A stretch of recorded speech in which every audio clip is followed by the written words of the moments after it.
ఆ ఇద్దరు ఒకే జిల్లా నేతలు. ఒకరు మంత్రి, మరొకరు కూటమిలో కీలక పార్టీ ఎమ్మెల్యే. ఇద్దరివి పక్కపక్క నియోజకవర్గాలే. మొదటి నుంచి ఇద్దరి మధ్య పట్టింపులు ఎక్కువగానే ఉన్నా తాజాగా రెవెన్యూ డివిజన్ పంచాయతీ మొదలైంది.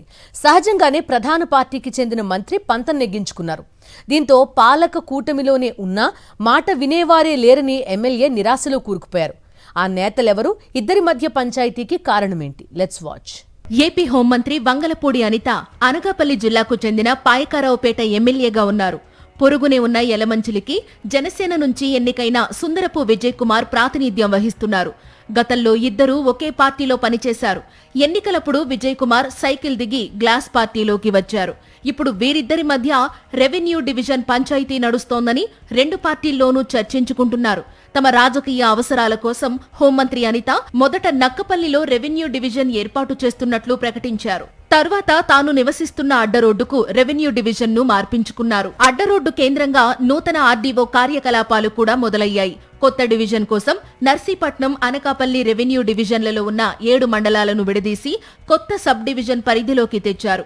కొత్త డివిజన్ ఏర్పాటులో హోంమంత్రి కృషి ఫలించిందని టీడీపీ సంబరాలు చేసుకుంది. అయితే కొత్త సబ్ డివిజన్ పరిధిలోకి తీసుకువచ్చిన 3 మండలాల విషయంలో వైఎస్ఆర్సీపీ తీవ్ర అభ్యంతరం వ్యక్తం చేసింది. డివిజన్ కేంద్రానికి చాలా దూరంగా ఉన్నందున ఆ నిర్ణయాన్ని ఉపసంహరించుకోవాలని డిమాండ్ చేసింది. వైఎస్ఆర్సీపీ నేతలు చేస్తున్న డిమాండ్కు ప్రజలు కూడా మద్దతిస్తుండటంతో సహజంగానే యలమంచిలి జనసేన ఎమ్మెల్యే విజయ్ కుమార్ పై ఒత్తిడి పెరిగింది. పక్కనే ఉన్న అనకాపల్లి వదిలేసి 50 కిలోమీటర్ల దూరంలో ఉన్న నక్కపల్లి వెళ్లడం ప్రజలకు ఇబ్బందేనని ప్రభుత్వ పెద్దల దృష్టికి తీసుకెళ్లారు. ఈ మేరకు జిల్లా అభివృద్ధి సమీక్షా సమావేశంలో పట్టుబట్టి తీర్మానం కూడా చేయించారు.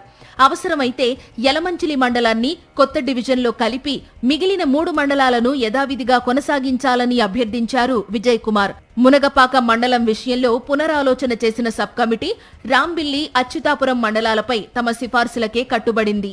సబ్ కమిటీ నిర్ణయంపై ఎమ్మెల్యే విజయ్ కుమార్ అసంతృప్తిగా ఉన్నట్టు ప్రచారం. హోంమంత్రి తనకున్న పలుకుబడితో పంతం నెగ్గించుకున్నారని, కానీ ప్రజల పక్షాన తాను చేసిన అభ్యర్థనను పట్టించుకోలేదని ఎమ్మెల్యే ఆవేదన వ్యక్తం చేసినట్లు సమాచారం. ఈ నేపథ్యంలో నూతన ఆర్డీఓ కార్యాలయం ఓపెనింగ్ కు సైతం ఎమ్మెల్యే హాజరు కాలేదు.